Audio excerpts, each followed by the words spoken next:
Guys, now in this lecture we will discuss the field effect transistor.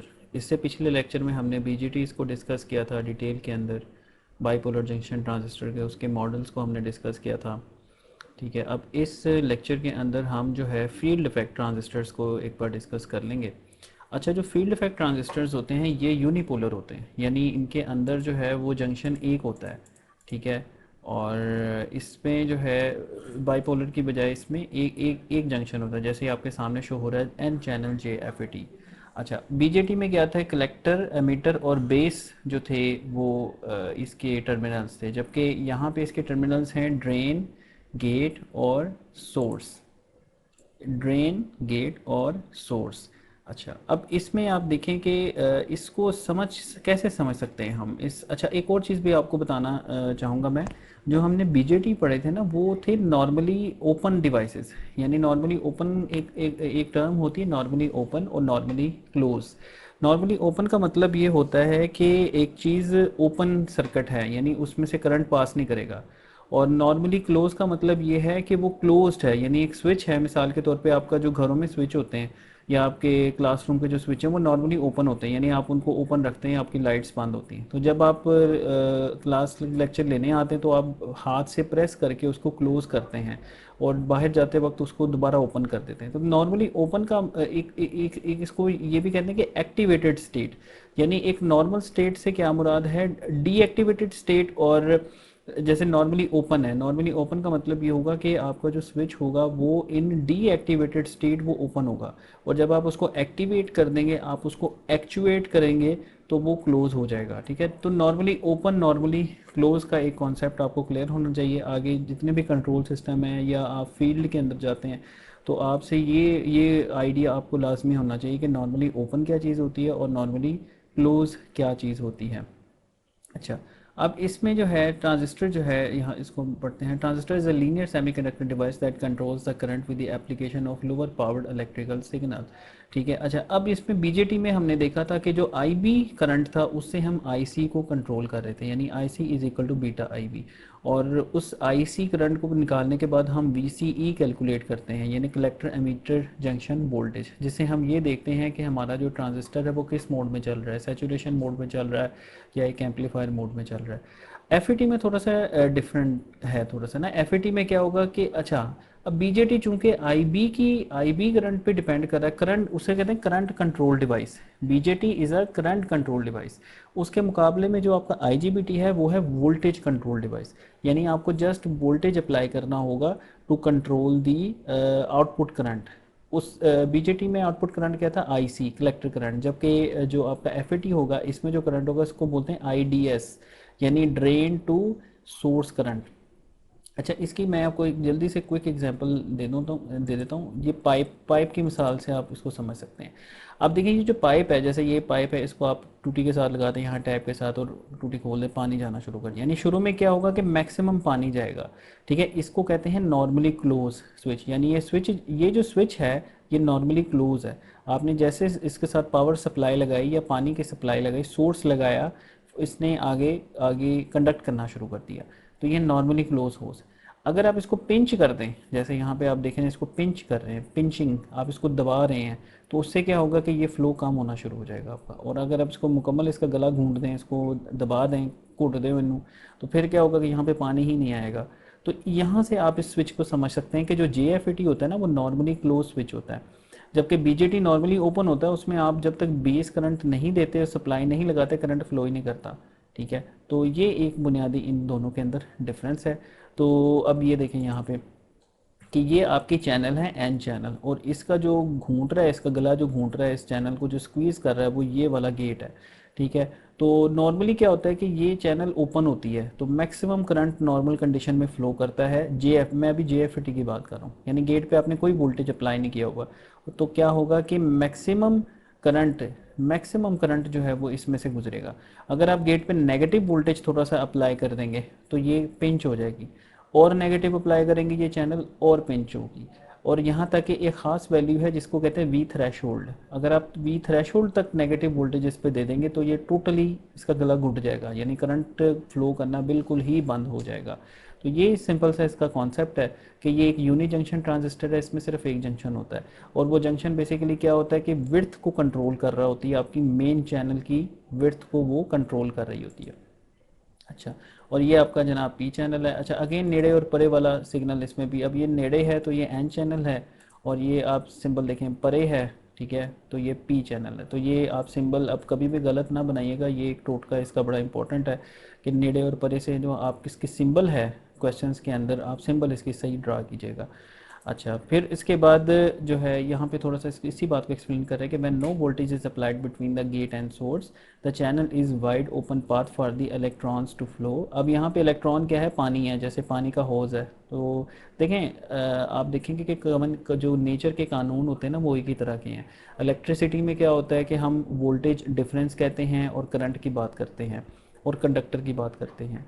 Mechanical में क्या होता है कि आपका सोर्स आ जाता है, ठीक है, जैसे लिक्विड में क्या होगा कि आपका सोर्स आ जाएगा, ठीक है, पानी की टंकी आपका सोर्स आ जाएगा, पानी का पाइप आ जाएगा, ठीक है। इसी तरीके से आप जो है गैस के अंदर अगर आप आ जाएं, गैस के अंदर क्या आता है, प्रेशर आ जाता है कि आपकी गैस जो होती है वो हाई प्रेशर से लो प्रेशर की तरफ फ्लो करती है, प्रेशर डिफरेंस होना चाहिए। इसी तरीके से लेवल के लिए लेवल का हाइट का डिफरेंस होना चाहिए। जैसे आपका एक टेबल है, जैसे अभी ये मेरा ऑफिस का टेबल है, इस पर मैं पानी गिरा दूँ तो वो खड़ा रहेगा, क्यों, क्योंकि डिफरेंस नहीं है हाइट का। अगर हाइट का डिफरेंस आप करेंगे h2 माइनस h1 तो आपका पानी फ्लो होगा। इसी तरीके से पोटेंशियल डिफरेंस है कि अगर एक कंडक्टर है या रेजिस्टर, उसके दोनों तरफ पोटेंशियल बराबर है तो कोई भी करंट फ्लो नहीं करेगा। करंट का फ्लो करेगा from high potential to low potential, ठीक है। इसी तरीके से गैस है, गैस भी फ्लो करेगी from high pressure to low pressure.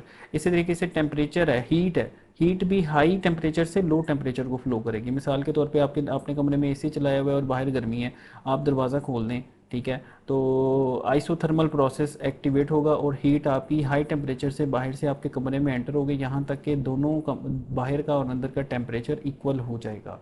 तो ये कवानीन कुदरत हैं कि हाई पोटेंशियल से लो पोटेंशियल की तरफ चीज़ फ्लो करती है आपकी। अच्छा, तो इसमें आप देखते हैं कि when if the voltage is applied between the gate and source of such polarity that is reverse biases the PN junction the flow between the source and drain connections become limited, ठीक है। तो ये कम हो जाते हैं, ये नहीं, इस एग्जांपल से आप इसको समझ सकते हैं कि जब आप गेट पोटेंशियल अप्लाई करेंगे तो ये पिंच हो जाएगी, इसे कहते हैं पिंचिंग, आपकी पिंच हो रही है। तो होज कंस्ट्रिक्टेड, यानी कंस्ट्रिक्टेड का मतलब क्या है कि वो दबा जा रहा है, by squeezing the water flow reduced और स्टॉप। तो bipolar transistors are normally off devices, ये बड़ा इंपॉर्टेंट पॉइंट है। No current flows through the base, no current through the collector और एमीटर, यानी आई बी जीरो है तो आई सी भी जीरो है। जबकि जो जे एफ ई टीज हैं on the other hand are normally on devices, ठीक है। No voltage applied to the gate allows the maximum current through the source and drain. और अगर आप नेगेटिव वोल्टेज की बात हो रही है, पॉजिटिव की नहीं, नेगेटिव वोल्टेज की बात हो रही है, नेगेटिव वोल्टेज अप्लाई करेंगे तो ये पिंच हो जाएगा। अच्छा, अब इसमें जो है आगे चलते हैं, जो मेन कौन डिफरेंसेस थे वो यही थे। अच्छा, अब इसमें आप देखें कि इसके सिंबल्स पे देखते हैं कि एन चैनल की सिंबल है, इसमें अगेन वही पहले भी हम डिस्कस करेंगे, नेड़े, और पी चैनल की सिंबल है परे, और ये दायरा से एक बना देना है आपने इसके ना। अच्छा, ये आगे उसी चीज़ को एक्सप्लेन कर रहा है जो मैंने आपको अभी जो है वो एक्सप्लेन की है, उसको जो है थियोरेटिकल लिख के जो है वो एक्सप्लेन कर रहा है। अच्छा, अब इसमें एक जो इम्पॉर्टेंट चीज़ है वो है इसकी आई वी कर्व्स, यानी करंट और वोल्टेज की जो करेक्टरिस्टिक्स है। अब इसमें बीजेटी में क्या होता था, यहाँ पे वी सी ई होता था अलॉन्ग एक्स एक्सेस और वाई एक्सेस अलॉन्ग क्या होता था, आई सी। अब मॉस एफ में क्या होगा, वी डी एस हो जाएगा, यहाँ पे drain to source voltage, collector meter की जगह क्या आ जाएगा, वी डी एस, और करंट क्या आ जाएगा, आई डी एस, यानी आई सी की जगह क्या आ जाएगा, आई डी एस, जो ड्रेन से सोर्स को करंट फ्लो कर रहा है, ये होगा आपका वी डी एस, ठीक है। और ये आपका हो जाएगा V G S, gate to source voltage. अच्छा, अब इसमें आप देखें, ज़रा गौर करें, जब आपका वी जी एस ज़ीरो है, ठीक है, तो आपका मैक्सिमम करंट फ्लो कर रहा है, ठीक है, इस वोल्टेज के ऊपर, फॉर एग्जांपल ये वाला वोल्टेज है, इस पर आपका मैक्सिमम करंट फ्लो कर रहा है, ठीक है। ये है I D S S, saturated value, saturation value, यानी जिसमें आपका आई डी एस सैचुरेट कर रहा है उसको कहते हैं आई डी एस एस, यानी आई डी एस सैचुरेटेड। अच्छा, फिर आपने -1 किया तो ये करंट नीचे आ गया, फिर आपने -2 किया और नीचे आ गया, -3 किया और नीचे आ गया, -4 किया और नीचे आ गया। यानी जैसे जैसे आप नेगेटिव वोल्टेज बढ़ाते जा रहे हैं तो आपका जो है वो करंट कम होता जा रहा है, यहाँ तक कि एक थ्रेशोल्ड वोल्टेज रीच हो जाएगा। उस थ्रेशोल्ड से अगर आपका वोल्टेज कम हुआ तो ये कंडक्ट ही नहीं करेगा, यानी वी जी एस की बात हो रही है, गेट टू सोर्स वोल्टेज की, यानी इस वोल्टेज से आप IDS को कंट्रोल कर रहे हैं। ठीक है, ये आपकी इनपुट साइड होगी लेफ्ट वाली, और राइट वाली आपकी आउटपुट साइड होगी। ठीक है, यानी ये कंट्रोलिंग डिवाइस, जैसे y equal to x, x आपका क्या होता है इंडिपेंडेंट वेरिएबल, तो VGS आपका इंडिपेंडेंट वेरिएबल है और VDS आपका डिपेंडेंट वेरिएबल है VDS। तो ये IV कर्व्स हैं इसकी एक FET की। अच्छा, अब आप देखें कि इसमें आपको नेगेटिव वोल्टेज अप्लाई करने पड़ रहे हैं, ये होते हैं डिप्लेशन टाइप। अब जो इससे नेक्स्ट नस्ल है वो है इन्हेंसमेंट टाइप की। उसमें क्या होता है कि वो ज़ीरो पे मिनिमम होता है और प्लस जैसे जैसे आप वोल्टेजेस बढ़ाते जाते हैं वो वैल्यू बढ़ती जाती है, जो आप यूज़ करते हैं नॉर्मली ई मॉसफेटीज़, इन्हेंसमेंट टाइप मॉसफेटीज़, उसमें इस तरह से होता है। ये आगे हम देखते हैं। ये सारी चीज़ें आप EDC में पढ़ चुके हैं, यहाँ पे मैं जस्ट आपको रिवाइज करवा रहा हूँ। ठीक है, तो इसके 3 रीजन्स होते हैं, ohmic region, cut off region और सैचुरेशन या एक्टिव रीजन। ओहमिक रीजन क्या होता है कि जिसमें ये एक्टिव मोड में चलता है, ये वाला, ये एक्टिव मोड में, इसके एक्टिव मोड का क्या नाम है, ओहमिक रीजन। ओहमिक रीजन हम इसको क्यों कहते हैं, इसमें ओहम्स लॉ फॉलो होता है, V is equal to IR, V बढ़ाएंगे I बढ़ेगा।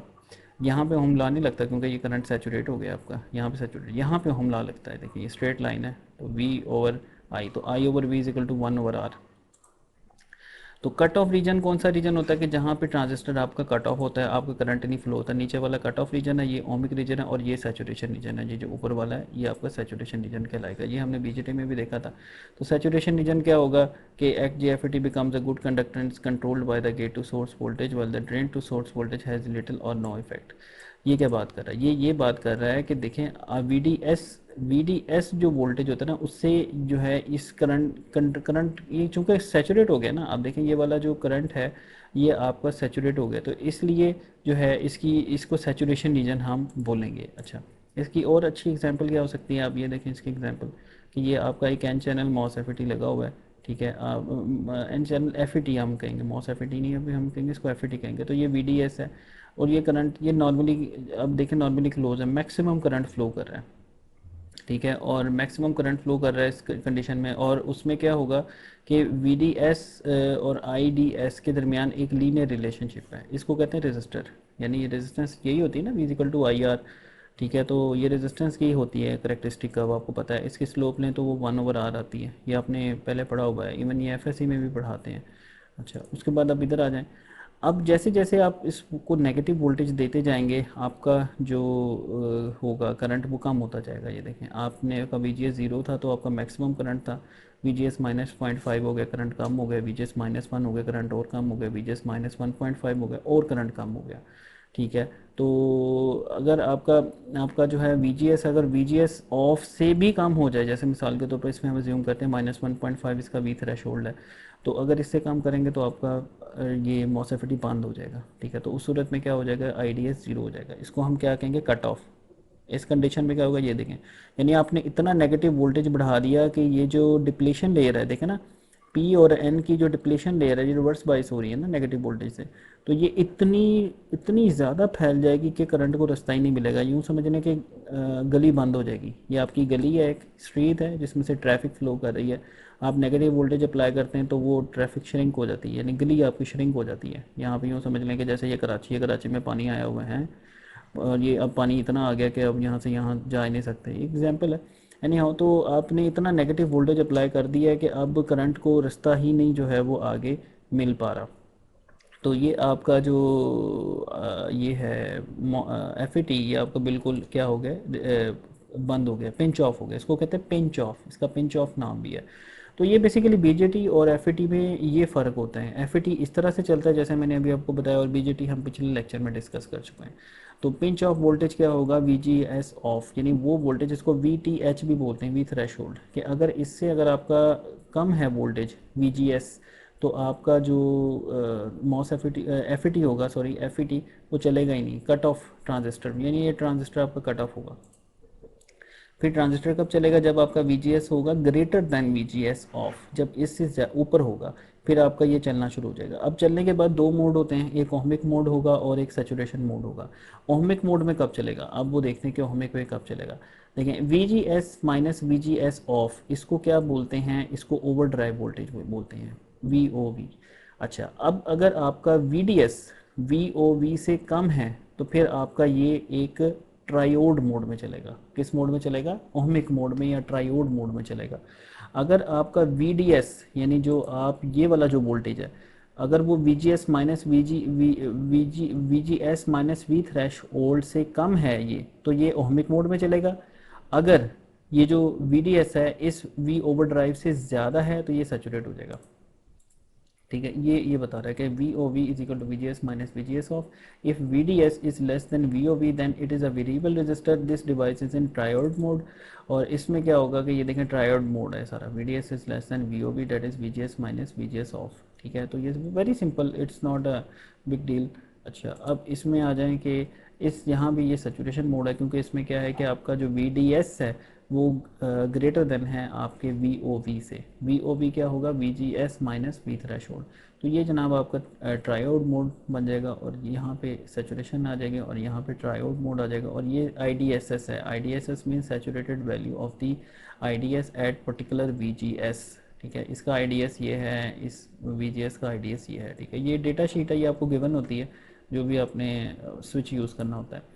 और इस पे जो करंट का फार्मूला होगा वो ये बन जाएगा, if VDS is greater than equal to VOV, तो ये सैचुरेशन रीजन में चला जाएगा। और उसकी वैल्यू कैसे आप निकालेंगे, IDS की या ID की, IDSS into 1 minus VGS over VGS of threshold into square. IDSS ये वाली वैल्यू और 1 minus VGS over VGS of का होल स्केयर। तो ये इसका करंट का फार्मूला है। अच्छा, अब as well as the junction field effect transistor, there is another type of field effect transistor known as gate input is electrically insulated from the main current carrying channel। अब देखें, ये तो था JFET जो अभी हमने डिस्कस किया। अब आगे आ रहे हैं MOSFETs। MOSFETs भी एक FET है, लेकिन उसमें फ़र्क क्या है कि उसमें जो गेट है ना, गेट इंसुलेटेड है। गेट क्या चीज़ है, जहाँ पे आप इनपुट वोल्टेज अप्लाई करते हैं। ठीक है, आपने इनपुट वोल्टेज कहाँ अप्लाई करना है, गेट और सोर्स के दरमियान, और आउटपुट कहाँ से लेनी है, ड्रेन और सोर्स से आपने आउटपुट लेनी है। तो ये आपका इंसुलेटेड, इंसुलेटेड का क्या मतलब है कि आइडियली इनफाइनाइट रेजिस्टेंस और ज़ीरो करंट, यानी आपका मॉसफेटी करंट नहीं पिएगा। ये सबसे बड़ी एक बेनिफिट है। IGBT देखें, आपका करंट पीता है, वो ईट करता है करंट, उसका फूड है, यानी उसको IB आपको देना पड़ेगा तो IC ने फ्लो करना है, यानी उसका फूड है। वो समझ लें कि वो दो दो इनकम खाता है। जबकि मॉसफेटी क्या है कि मॉसफेटी को सप्लाई, जो कंट्रोल की सप्लाई है VG है, उससे कोई करंट नहीं चाहिए, उसको जस्ट वोल्टेज चाहिए। आपने जस्ट उसको वोल्टेज देना है, वो करंट नहीं पिएगा। जब करंट नहीं पिएगा तो जो पावर होती है P is equal to VI, I zero हो तो P क्या होगी, ज़ीरो, यानी मॉसफेटी आपकी पावर कम खाएगा। लेकिन लेकिन लेकिन मॉसफेटी में एक पैड भी है, पैड कहते हैं बुरी चीज़ को, उसमें ड्रॉबैक उसको कहते हैं। पैड इसमें क्या है, ड्रॉबैक ये है कि इसकी जो ऑन रेजिस्टेंस होती है ना वो ज़्यादा होती है। ऑन रेजिस्टेंस क्या होती है कि जो ड्रेन और सोर्स के दरमियान की जो रेजिस्टेंस होगी ना उसको कहते हैं ऑन रेजिस्टेंस। यानी जब वो कंडक्ट कर रहा होगा ना तो उसकी एक रेजिस्टेंस होगी। जैसे मैंने आपको बताया कि स्विच जब भी कंडक्ट करता है तो आइडियल स्विच की रेजिस्टेंस जीरो होती है, लेकिन जो प्रैक्टिकल स्विच होता है उसकी कोई ना कोई रेजिस्टेंस होती है। तो इसकी जो रेजिस्टेंस होती है ना वो थोड़ी ज़्यादा होती है, जो कंडक्शन रेजिस्टेंस इसकी होती है। ठीक है, तो ये आगे चलते हैं हम। अब ये देखें, अब मॉसफेटीज़ में क्या है, दो तरह के होते हैं, डिप्लेशन टाइप और इन्हेंसमेंट टाइप। अब डिप्लेशन टाइप में क्या होता है कि VGS आपका नेगेटिव भी होता है और पॉजिटिव भी होता है। ये देखें, आपका VGS अगर पॉजिटिव करेंगे तो ये आपका करंट बढ़ जाएगा, VGS नेगेटिव करेंगे तो करंट कम हो जाएगा। तो ये है डिप्लेशन टाइप D मॉसफेटीज़। एक होता है इन्हेंसमेंट टाइप, उसमें क्या होता है कि ये नेगेटिव हिस्सा ख़त्म हो जाता है, सिर्फ और सिर्फ सादा सादा जिसे कहते हैं ना, जीरो से लेके VGS पॉजिटिव तक, उसको बोलते हैं इन्हेंसमेंट टाइप। ये जैसे ये है इन्हेंसमेंट टाइप, VGS जीरो से लेके आगे VGS पॉजिटिव तक। ठीक है, ये इन्हेंसमेंट टाइप मॉसफेटी कहलाएगा। अच्छा, the more common enhancement model MOSFET is the reverse of the depletion mode, hence the conducting channel is lightly dope और evenly doped undoped making it not, the result is the device being normally off when the gate bias voltage is equal to zero. यानी ये भी आपका जो switch बन जाएगा ना, ई मॉसफेटी enhancement mode, ये भी नॉर्मली ओपन होगा, नॉर्मली ऑफ या नॉर्मली ओपन भी आप इसको कह सकते हैं। यानी इसको अगर आप गेट पे वोल्टेज देंगे तो इसने कंडक्ट करना है जस्ट लाइक BJT में क्या होगा कि आपने बेस पे करंट देना है फिर उसने चलना है। और ई मॉसफेटी में क्या होगा कि आपको गेट पे वोल्टेज देने हैं, ठीक है, और तब उसने चलना है। और ई मॉसफेटी सबसे ज़्यादा यूज़ होते हैं। Then the enhancement mode device is equivalent to a normally open switch, ये आगे लिख भी रहा है। अच्छा, enhancement mode MOSFETs make excellent electron switches due to their low on resistance and extremely high off resistance, extremely high gate resistance. Enhancement mode MOSFETs are used in integrated circuits to produce CMOS type logic gates and power switching circuits as they can be driven by digital logic levels। तो ये आपके MOSFETs दिखा रहे हैं, ठीक है। ये आपका क्या होगा, एन चैनल, देखिए इसमें एरो क्या है नीड़े, और इसमें एरो क्या है परे, पी चैनल। तो ये एन चैनल और पी चैनल अब आपको भूलना नहीं चाहिए। तो इसका सिंबल थोड़ा सा डिफरेंट है, इसमें आप देखें कि ये लाइंस है ये, और बीच में गैप है। गैप का मतलब क्या है कि gate is insulated from drain to source. ये बहुत ज़बरदस्त इसका एडवांटेज है। इससे ही एक स्विच निकला जिसको IGBT बोलते हैं, insulated gate bipolar junction transistor, वो भी अभी हम डिस्कस करते हैं थोड़ा सा। अच्छा, तो लेकिन MOSFET में मसला क्या है कि MOSFET को जब आप चलाते हैं ना, तो यहाँ से IDS को जो रेजिस्टेंस मिलती है, एक ठहरे मैं आपको सर्किट दिखाता हूँ। जैसे ये एक सर्किट था, ये जो सर्किट है, ठीक है। अब ये सर्किट क्लोज हो गया, VDS है, यहाँ पे एक लोड लगा दें आप, और उसके बाद ये स्विच है। तो अब होगा क्या कि ये जो रेजिस्टेंस होगी ये सीरीज़ में आ रही है सर्किट में। आपको पता है कि सीरीज़ में जो रेजिस्टेंस होती हैं R1 plus R2, total resistance दोनों जमा हो जाती हैं। तो इसकी जो रेजिस्टेंस होती है ना, ये ज़रा ज़्यादा होती है, जबकि BJT की ये रेजिस्टेंस जो थी ना ये कम थी। तो होगा क्या कि I2R लॉसेस जो इसमें होते हैं ना वो ज़रा ज़्यादा होंगे इसकी निस्बत, BJT की निस्बत। तो अब देखें, हाँ, मतलब इसमें हर चीज़ के बेनिफिट है। BJT के बेनिफिट क्या है कि ऑन रेजिस्टेंस कम है, लेकिन नुकसान क्या है कि वो बेस से करंट पीता है। और IGBT के बेनिफिट क्या है कि जी इसको गेट से करंट नहीं पीता, यानी ये फ्री में काम करता है। गेट पे जस्ट आपने वोल्टेज देने हैं, इसको वोल्टेज दिखाने हैं, बस फील्ड लगानी है, और ये कुछ आपसे इनपुट नहीं लेगा। लेकिन ये यहाँ पे ज़ाया बहुत करता है, यानी यूँ समझ लें कि एक बच्चा है वो काम बड़ा अच्छा करता है, लेकिन उसका एक और मसला है। और एक ये बच्चा है जिसका जो है, जो करंट तो कोई नहीं देता, पैसे पूसे नहीं मांगता, लेकिन आगे जो काम इसके जो है, ये जो है ना थोड़ा सा ये नहीं सही करता, मतलब ये वाले इसके जो मसाइल हैं। यानी आप समझ लें कि दो डिफरेंट चीज़ें हैं, उनके बेनिफिट्स भी हैं, उनके मसाइल भी हैं। अब इसका मतलब है कि हमें किसी तीसरी चीज़ की ज़रूरत है जिसमें दोनों के बेनिफिट्स भी हों और दोनों के नुकसानात भी ना हों, ठीक है। तो उसकी तरफ भी हम जाएंगे अभी। तो अब मैं वापस आता हूँ इसके ऊपर। ये MOSFET का स्ट्रक्चर ही हमने डिस्कस कर लिया, ठीक है। हाँ, ये इसके सिंबल्स भी हमने डिस्कस कर लिए। और MOSFET की समरी क्या होगी, MOSFET has an extremely high input gate resistance, why, because it is insulated, यानी इसकी जो गेट है वो इंसुलेटेड है, such as easily damage by the electricity if not carefully protected, ठीक है। इनपुट गेट रेजिस्टेंस की बहुत ज़्यादा होती है, और ये स्टैटिक इलेक्ट्रिसिटी से डैमेज भी हो सकता है अगर आप इसकी प्रोटेक्शन ना करें। तो इसमें क्या होता है कि बिल्ट इन जो है यहाँ पे डायोड्स भी होते हैं कुछ, जो इसकी प्रोटेक्शन करते हैं रिवर्स पोलैरिटी की। खैर वो हम वो अपने सारे पहले पढ़ लिए हैं ADC के अंदर। MOSFETs are ideal for use as an electronic switches और common source amplifiers as their power consumption is very small. ये देखें, पावर कंजम्पशन वेरी स्मॉल क्यों है, क्योंकि ये इनपुट से इसने कुछ नहीं खाना। Typically, applications for the MOSFETs are in microprocessors, memories, calculators and logic gates। इनमें आपको सारे के सारे क्या मिलेंगे, MOSFETs मिलेंगे, और ज़्यादातर eMOSFETs मिलेंगे, enhancement type। Also note that the broken line within the symbol indicates a normally off enhancement type, showing that no current can flow through the channel with zero gate voltage is applied, and a continuous line within the symbol indicates a normally on depletion type, showing that the current can flow through the channel। अच्छा, अब इसमें आप देखें कि transistor as a switch, MOSFET as a switch. इससे पहले हमने BJT as a switch भी देखा था, अब ये देखें MOSFET एज अ स्विच। अब ये देखो MOSFET का सर्किट लगा हुआ है, ये ड्रेन है, यहाँ पे ये लोड लगा हुआ है, और साथ में ये VDD है। वहाँ पे क्या थी, VCC कलेक्टर, यहाँ पे क्या है VDD, और यहाँ पे 0 वोल्ट है, और ये है गेट। और ये देखिए एक रेजिस्टेंस भी लगी हुई है। ये मेरा अपना एक्सपेरिमेंट है, ये मैं आपको बता दूं कि अगर आप ये रेजिस्टेंस नहीं लगाएंगे ना, ये ट्रांजिस्टर सही चलेगा ही नहीं। ये मेरा नहीं चल रहा था, तो मुझे मेरे दोस्त ने गाइड किया था कि यार तुम ये रेजिस्टेंस लगाओ, ये वोल्टेज को स्टेबलाइज करेगी यहाँ पे, ठीक है ना। ये बहुत ज़रूरी होती है इसकी बाइसिंग के लिए, ताकि जो वोल्टेज आप अप्लाई कर रहे हैं गेट पे वो स्टेबल वोल्टेज हो। तो उसके लिए आपको एक रेजिस्टेंस लगा के उसको खड़ा करना पड़ेगा वोल्टेज को यहाँ पे, ठीक है। तो ये रेजिस्टेंस लाजमी लगानी है आपने। तो ये आपने एक रेजिस्टेंस लगाई, तो यहाँ से क्या होगा, VGS अप्लाई होगा। जैसे ही VGS अप्लाई होगा, आपका IDS फ्लो करेगा, करंट फ्लो करेगा, ठीक है। तो अब एज अ स्विच आपने कैसे यूज़ करना है, पहले तो कट ऑफ, अगर Vin 0 है तो ये कट ऑफ होगा, स्विच बंद होगा, कोई करंट नहीं फ्लो करेगा, लैंप ऑफ होगा। और अगर आपने इसको ऑन करना है फुली ऑन, यानी स्विच में तौर पे ये या तो फुली ऑफ होगा या फुली ऑन होगा, यानी कट ऑफ मोड में होगा या सैचुरेशन मोड में होगा। तो फुली ऑफ में क्या करेंगे, आपके इस पे हाई गेट वोल्टेज अप्लाई करेंगे डेटा शीट के मुताबिक। इतना ज़्यादा नहीं करना आपने, जितना डेटा शीट में है उतना ही अप्लाई करना है। तो उसके मुताबिक ये कम्प्लीटली शॉर्ट हो जाएगा, और यहाँ पे मैक्सिमम करंट जो है वो फ्लो करेगा।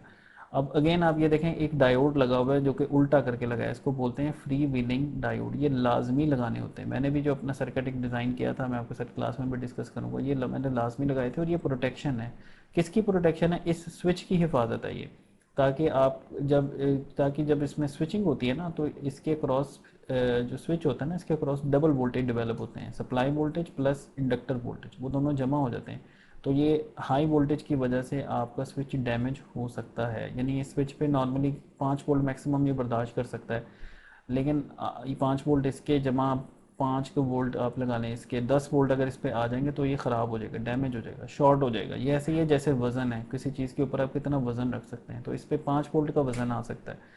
लेकिन इस इंडक्टर की वजह से क्या होगा कि इस पर 10 वोल्ट का वज़न आ जाएगा, यानी 5 × 5। तो इस 5 को हमें ख़त्म करना है। तो ये 5 कैसे ख़त्म होंगे? उल्टा डायोड लगाने। उल्टा डायोड लगाएंगे तो नॉर्मली ये डायोड क्या कंडक्ट करेगा? नहीं, नॉर्मली ये डायोड कंडक्ट ही नहीं करेगा, वो ये रिवर्स वाइज होगा। लेकिन जैसे ही स्विचिंग होगी तो ये डायोड जब यहाँ पे पॉजिटिव वोल्टेज आएंगे, यहाँ नेगेटिव में, तो ये डायोड शॉर्ट हो जाएगा, जिसकी वजह से ये जो वोल्टेज होंगे ये शॉर्ट हो जाएंगे। यानी ये ज़ीरो भी नहीं होंगे, ये आप कह लेंगे ये आपके 0.7 रह जाएंगे। यहाँ पे 0.7 प्लस 5 वोल्ट कह लें तो 5.7 आ जाएंगे। तो 5.7 वोल्टेज तो खैर बर्दाश्त कर सकता है ये MOSFET। तो इस तरह से है बेटा ये BJT और MOSFET का जो मेन डिफरेंस है, तो इसी तरीके से है। तो इसमें सारा एक्सप्लेन कर रहा है कि इसमें किस तरह से उसने जो है वो एक लैंप को जो है वो क्लियर करना है। ठीक है, अगर इसको in this circuit enhancement type N channel MOSFET is being used to switch a lamp on and off. ठीक है, the gate voltage VGS is taken to an appropriate positive level voltage to turn the device and the lamp either fully on, देखें fully on, और a zero level device fully off. ठीक है, in the resistive load of the lamp was to be replaced bye N inductive load. Inductive load क्यों है? ये coil होती है relay के अंदर, this is an inductor. Coil क्या होती है कि आप एक तार को जो है घुमा दें थोड़ा सा, तो उसके अंदर एक इंडक्टर वाली प्रॉपर्टीज़ पैदा हो जाती हैं, उसके अंदर मैग्नेटिक फील्ड की प्रॉपर्टीज़ पैदा हो जाती हैं, उसके अंदर VL is equal to LDI/dt वाली प्रॉपर्टी पैदा हो जाती हैं। वो सारी हमने इससे पहले लेक्चर में देख ली हुई है। और फिर एक fly wheeling diode would be required in parallel with the load to protect the MOSFET from any back EMF। ये बड़ा इंपॉर्टेंट क्वेश्चन एग्जाम में आ सकता है कि ये फ्री व्हीलिंग डायोड क्यों लगाया जाता है। ठीक है, तो ये इसका रीज़न है। अच्छा, above shows a very simple circuit for the switching of a resistive load with a lamp or LED, but when using power MOSFET to switch either inductive or capacitive load, some form of protection is required to prevent the MOSFET from being damaged. So driving an inductive load has the opposite effect from driving a capacitive load. For example, a capacitor without an electrical charge is a short circuit, resulting in a high circuit. And when we remove the voltage from an inductive load, we have a large inverse voltage built by the magnetic collapses, resulting in an induced back EMF in the windings of the inductor. Anyhow, capacitive load हम बहुत कम ही use करते हैं, ज़्यादातर load हमारा inductive होता है। तो inductive load में आप हमेशा आपने ये याद रखना है कि आपने फ्लाई व्हीलिंग डायोड लाजमी लगाना है। अच्छा, फिर अब इसकी एक एग्जांपल देख लेते हैं। अच्छा, for the MOSFET power MOSFET to operate as in the analog switching device, it needs to be switched in cut off region VGS 0 and saturation VGS positive. The power dissipated in PD depends on the current flowing through the channel, saturation and also the on resistance. On resistance क्या होगी? Switch के resistance. अब देखते हैं ज़रा इसकी power calculate करते हैं। Let us assume that the lamp is a rated 6 volt. 6 volt हैं लैंप के, 24 वाट का लैंप है, 24 वाट। वाट क्या होता है? Power. P is equal to VI। ठीक है, and it is fully on and such a standard MOSFET has a channel on resistance RDS on value 0.1 ohm। देखो 0.1 ohm, तो I square R losses क्या होंगे? I square into 0.1। Calculate the power dissipated in the MOSFET। तो इसमें आप क्या करेंगे? पहले P is equal to VI। ठीक है, P is equal to VI, I is equal to P over V। P कितना है आपका? 24 वाट का लोड है। ठीक है, जो लोड है आपका ये वाला लोड, ये आपका 24 वाट का ये। ठीक है, और 24 वाट का लोड, और वोल्टेज आपके 6 वोल्ट है, ये वाली जो VDD है 6 वोल्ट है। तो 24/6 कितने आ गए? 4 एम्पेयर। अब 4 एम्पेयर करंट फ्लो करना है। 4 ampere is a big current. Electronics में आपको पता है कि माइक्रो एम्पेयर में, मिली एम्पेयर में करंट होते हैं। 1 एम्पेयर करंट अच्छा खासा डेंजरस होता है, it can kill you. 4 ampere is a hello current, काफ़ी ज़्यादा करंट है ये। अच्छा, अब 4 एम्पेयर करंट जो है वो आप मल्टीप्लाई इसको करें, I स्केयर R करें इसको, 4 स्केयर इंटू 0.1 यानी 1.6 वाट। ये देखें कितने आ रहा है? 1.6 वाट। अगर आप BJT की पावर देखें, अच्छा अगेन इसमें आप देखें आपने पावर कैसे कैलकुलेट किया, जस्ट आउटपुट साइड पे पावर आपने कैलकुलेट की है, ये वाली इनपुट की कैलकुलेट नहीं की। इनपुट पे पावर ज़ीरो है, क्यों? आई ज़ीरो है। जबकि बीजेटी में क्या था, ज़रा बीजेटी मैं आपको दिखाऊं, बीजेटी में हमने क्या देखा था, बीजेटी में हमने देखा था, एक मिनट इसकी पावर मैं देखता हूँ कहाँ पावर कैलकुलेट हुई है।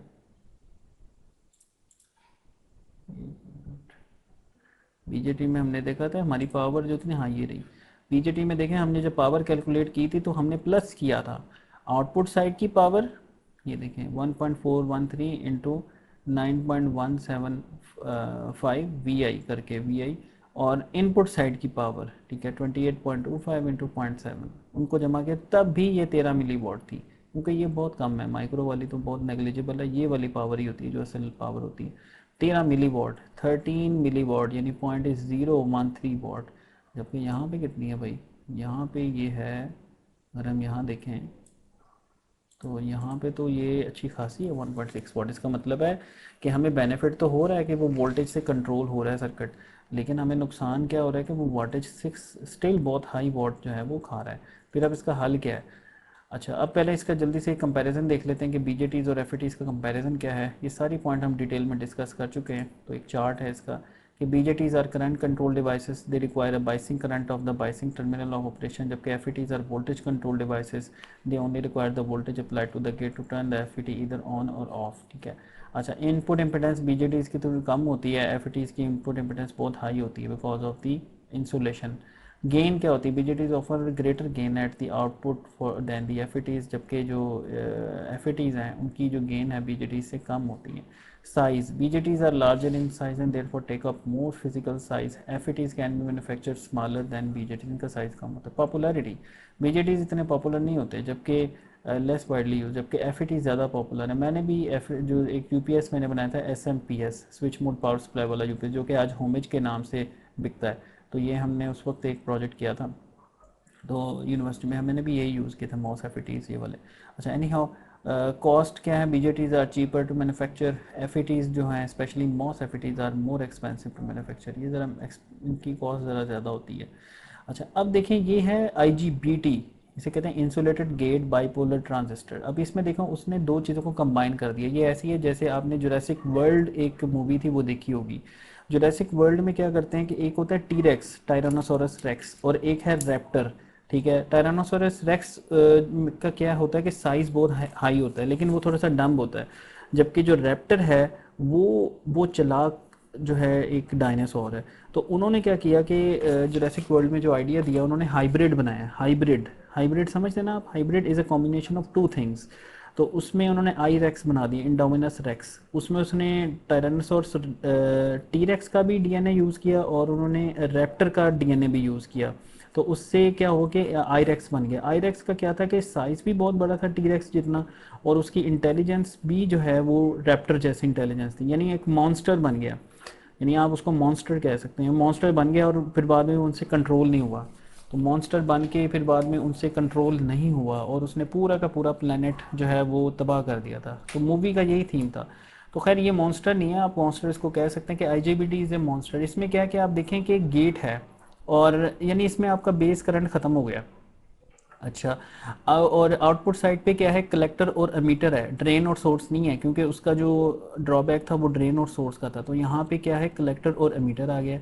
यानी अब इसकी ऑन रेजिस्टेंस कम हो गई है, और इनपुट पे रेजिस्टेंस भी जो है, इनपुट पे करंट भी नहीं है पी रहा, यानी ये 2 in 1 बन गया। IGBT, गेट कलेक्टर एमीटर, ठीक है, गेट कलेक्टर और एमीटर। यानी इसकी आउटपुट साइड, यानी यूँ समझ लें कि ये आधा सुपरमैन है आधा बैटमैन है, आधा ये टीरेक्स है और आधा जो है ये जो है वो आपका रैप्टर है, ठीक है। तो ये बीजेटीज़ की सारी बातें यही बता रहा है, और फिर आगे इसका कंपैरिजन फिर वो बताता है कि ये ड्राइव्स में बहुत ज़्यादा यूज़ होते हैं इंडस्ट्री के अंदर ना। IGBTs जो ड्राइव्स होती हैं इंडस्ट्रियल, जो मोटर कंट्रोल सर्किट्स होते हैं, मोटर स्पीड कंट्रोल, उनमें IGBT यूज़ होते हैं। तो देखें अब इसमें IGBT में वो कहता है कि टाइप ऑफ इनपुट क्या है? वोल्टेज। मॉस एफ में वोल्टेज, और बीजेटी में करंट होता है ना, IB, VG, और इसमें भी VG होता है। अच्छा, VGS, और इसमें ये क्या होगा? VGE, gate meter. और इनपुट रेजिस्टेंस क्या होती है? IGBT में हाई होती है, मॉस एफ में भी हाई होती है ड्यू टू दी इंसुलेशन, और बीजेटी में ये लो होती है जिसकी वजह से ये पावर पीता है, ठीक है। तो ये इसका ड्रॉबैक है। ऑपरेटिंग फ्रीक्वेंसी IGBT की मीडियम होती है, मॉसफेटी की हाई होती है, यानी ये हाई हाई स्विचिंग फ्रीक्वेंसी पे मॉसफेटी इजीली काम करते हैं, और बीजेटी इसकी कम होती हैं। स्विचिंग स्पीड भी जो है आईजीबीटी की मीडियम होगी, मॉसफेटी की फास्ट होगी, और बीजेटी की लो होगी। ठीक है, और इसमें ऑपरेट उसके बाद सैचुरेशन वोल्टेज जो होते हैं, जो कि सैचुरेट जब करते हैं तो आईजीबीटी के कम होते हैं, मॉसफेटी के सैचुरेशन वोल्टेज ज़्यादा होते हैं, बीजेटी के भी कम होते हैं। यानी सैचुरेशन वाली प्रॉपर्टी हमें बीजेटी की मिल गई, जो ज़बरदस्त हमारी प्रॉपर्टी है इसकी, जो ऑन रेजिस्टेंस कम होगी, और दूसरी जाहिर है ऑन रेजिस्टेंस कम होगी तो उसके क्रॉस जो वोल्टेज ड्रॉप होगा वो भी कम होगा, तो इसको सैचुरेशन वोल्टेज इसके कम होंगे। तो सैचुरेशन वोल्टेज कम यानी बीजेटी वाली प्रॉपर्टी, और इनपुट क्या है वोल्टेज, ठीक है, और इनपुट रेजिस्टेंस क्या है हाई, ठीक है, वो मॉसफेटी वाली प्रॉपर्टी होगी। यानी ये एक हाइब्रिड है IGBT, insulated gate bipolar transistor. It is a hybrid जिसमें गेट भी है और कलेक्टर है और एमीटर है, यानी आधा बीजेटी है, ये आउटपुट साइड, यानी इसकी आउटपुट साइड बीजेटी वाली है और इनपुट साइड इसकी मॉसफेटी वाली है। और इंडस्ट्री में जो ड्राइव्स वगैरह होती हैं उनमें आईजीबीटीज़ यूज़ होते हैं। ठीक है, वैसे मॉसफेटीज़ भी बहुत ज़्यादा यूज़ होते हैं लेकिन डिफरेंट एप्लीकेशन, लेकिन जो ड्राइव्स के एप्लीकेशन उसमें ये आईजीबीटी इस्तेमाल होते हैं। तो आपको आईजीबीटी का कॉन्सेप्ट लाजमी होना चाहिए कि ये आईजीबीटी क्या बला है। तो आज के लेक्चर के लिए जो है इतना ही। तो इस हफ्ते में हमने बेसिकली ट्रांजिस्टर्स कवर कर लिए हैं, जिसमें हमने बीजेटीज़ को रिवाइज़ किया, फिर हमने एफईटीज़ को रिवाइज़ किया, और फिर आज हमने आईजीबीटी भी देखा है। और नेक्स्ट लेक्चर से इंशाल्लाह ताला हम इसका मोर जो कोर्स का जो फर्दर डेप्थ है उसके अंदर जो है इंशाल्लाह ताला हम फर्दर जाएंगे। तो आज के लिए इतना ही। So thank you very much for listening.